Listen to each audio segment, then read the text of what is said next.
Hello, mega love shoutout sa lahat.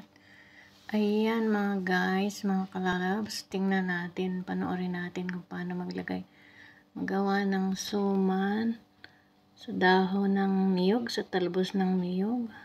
Ayan, ilagyan na ng bigas ang dahon ng niyog. Ayan, iayos sa loob ang malagkit na bigas, may halong gata ng niyog at asin. Ayan, tinatalian na niya ang suman. Ganyan mga kalalabs ang paggawa ng suman. Marunong din ako niyan. Tinuruan ako ni nanay noon.